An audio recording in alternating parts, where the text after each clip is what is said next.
listeners, my name is Mário Portela, author, editor, and producer of this audio drama. Before you listen to today's episode, I bring you awesome news. Now, the full epic saga of this podcast has been expanded into novel form, a book with new details and adventures on every page. Consider this the ultimate director's cut edition of the audio drama that has captivated legions of followers. I created it not only to add an extra layer of support you can give to the project, but as a real extra where your support is rewarded by a really detailed lore and adventure tome created just for you. Enki, Tales from the Past. Devoted listeners have been transported through vivid soundscapes as Enki's story unfolded episode by episode, season by season. Those encountering Enki's journey for the first time are in for a thrilling ride, and dedicated fans will delight at discovering fresh insights into beloved characters like Enki, Ninhursag, and Enlil. Explore relationships only hinted at previously, including secret romances and political alliances that shape the colony's future. Feel the dramatic moments pulse with even greater nuance and excitement. This is the next step on the journey, the full flowering of a spectacular sci-fi universe. Buy your copy on Amazon all over the world. Just search for Enki, The Beginning, Book 1. And now for today's episode, have fun.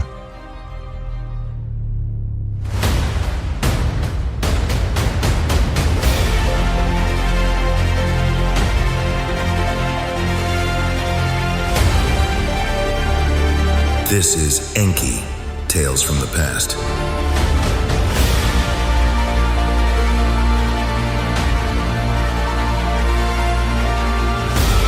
This audio drama is authored, edited, and produced by Mário Portela.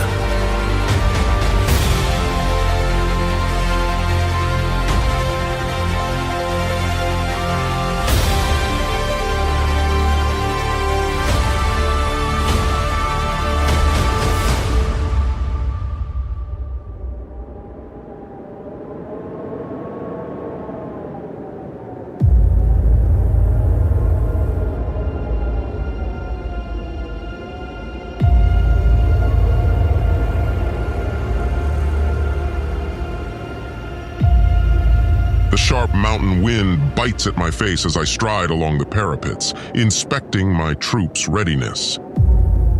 My senses are primed for any sign of the rumored rebel activity. If my sniveling brother thinks to strike at me here, he will sorely regret it. When I heard the rumors of a nearby flying vessel, I quickly got everyone ready. This can only be a brazen move orchestrated by Enki. Double the sentry patrols and reinforce all perimeter defenses. I barked, my voice echoing off every soldier's comms. We must be prepared for anything. The troops snapped to attention, rushing to carry out my orders without question or hesitation. Good.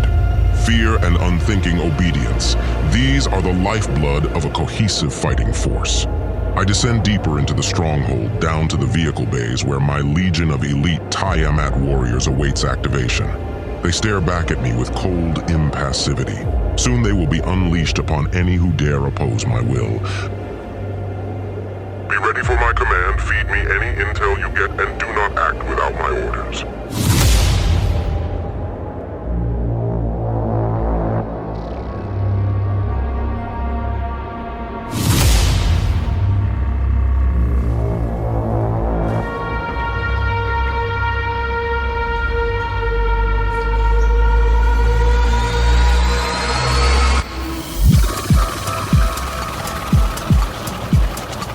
In my private chambers, I review the security feeds again with a critical eye, searching for any lapses or weak points in our defenses.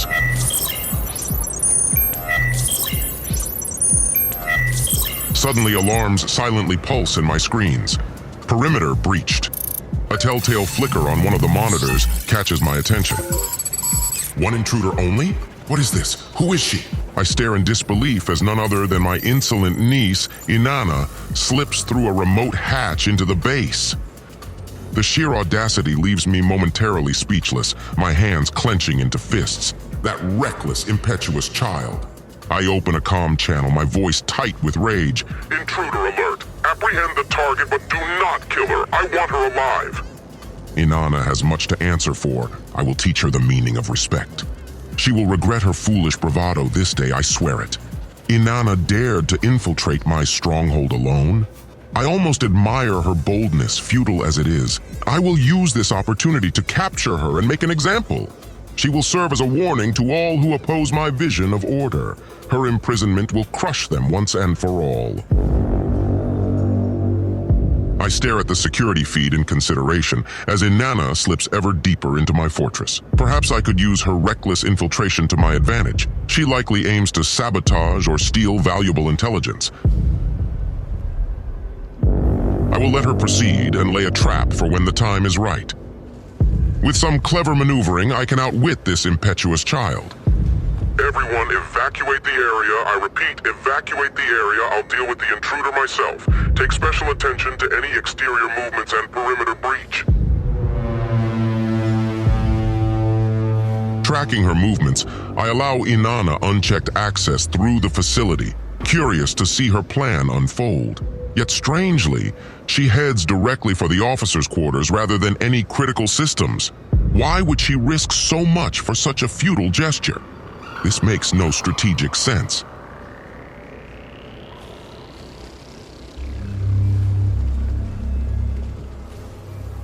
I trail her silently down the corridor as she approaches my own door. Suddenly, it bursts open and there stands Inanna, wild-eyed and brandishing a blade.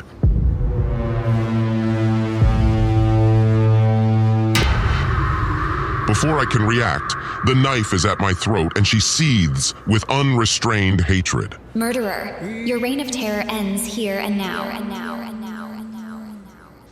I am momentarily stunned by this brazenly suicidal act. She had no sabotage planned at all, only a personal vendetta? Inanna's sentimentality has made her reckless and dangerous. I will not underestimate her again. My eyes narrow as I plan to twist the knife from her grasp. You dare threaten me in my own sanctum? I hiss. Her face is a mix of hatred and pain. It's fun to watch, so I decided to just play along. Remember Dumuzi? Your beloved human? He was but an insect beneath my notice, as you will soon be. I will soon break her neck with my own hands. I will make her suffer for this effrontery. She will regret treading this path.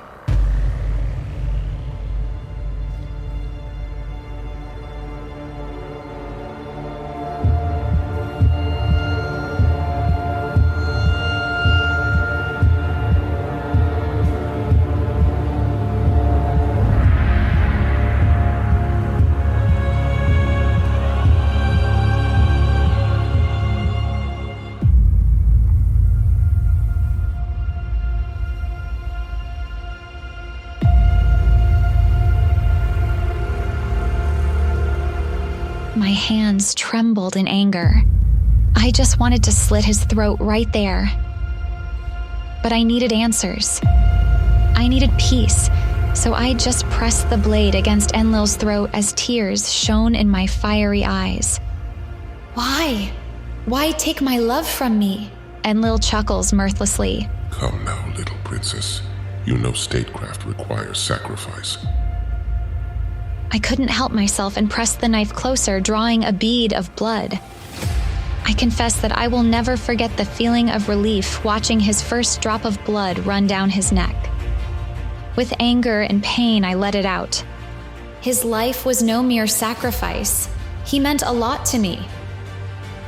Spare me the dramatics. Enlil sneered, and that built up my fire. What did you expect after defiantly bedding a human?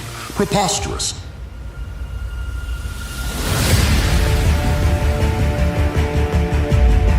Going to change things, build a better world together. He snorted derisively. His eyes were laughing and transpired pure cruelty. Foolish child. I simply removed an obstacle in my path. I couldn't care less of what your pet meant to you. I shook with impotent fury, the knife clutched in my white-knuckled grip. I felt lost. Wanted to cry out my pain, wanted to avenge Dumuzi, but would it bring him back? Sensing my hesitation, Enlil's eyes glinted with cold amusement. Well, get on with it then.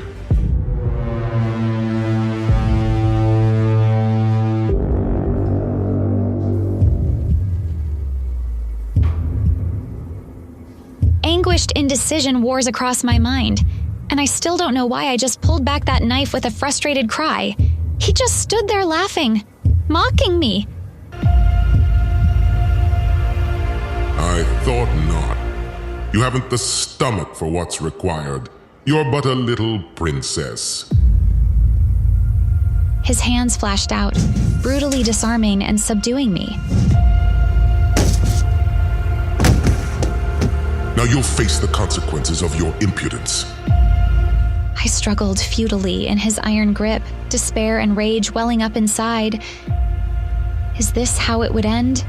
2 hands slowly pressing the air out of my lungs? Enlil's crushing grip had felt like shackles of iron. As I thrashed against him with every ounce of strength, I spat curses through gritted teeth, but he sneered back at me, amused by my impotent rage. My fingers fumbled at my waist for the hidden dagger strapped beneath my suit, my last hope of escape. Summoning a reserve of power I did not know I possessed, I had wrenched my hand upward with all my might and plunged the razor-sharp blade to its hilt into his unprotected side. Enlil roared in surprise and agony as dark arterial blood gushed over my hand in hot pulses.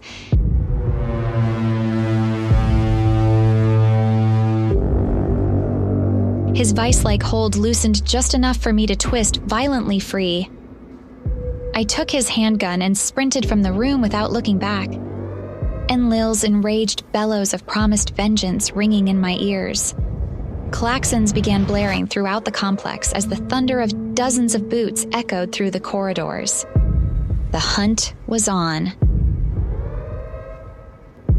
Up ahead, 2 guards reacted to the alarm, raising their weapons toward me. With lightning reflexes honed in battle, my gun flashed twice and they fell lifeless before they could even fire a shot. I leapt over their crumpled forms, my heart hammering against my ribs. I knew Enlil's fury would drive him to tear me apart limb from limb if I was caught. I had to reach the hangar before his forces converged upon me. This may have been my only chance to escape with my life. The huge hangar bay loomed ahead. I leapt into the cockpit of a small, swift scout ship. My hands flew over the controls, initializing the engines. Troops poured into the hangar, firing after me, but I slammed the thrusters to full power. The ship blasted forward, bullets ricocheting off its hull as I soared up into open sky and freedom. As Puma Punku receded behind me, the enormity of what just transpired hit me. I had wounded one of the mightiest Anunnaki lords in his own stronghold and lived to tell the tale. But I had drawn his full wrath now. I wounded the Tiamat beast. The die was cast.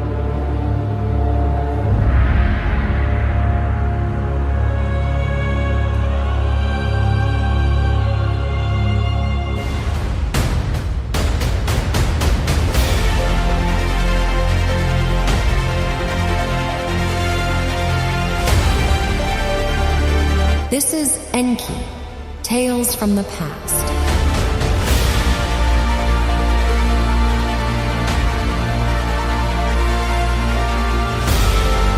This narrative podcast is authored by Mario Portela.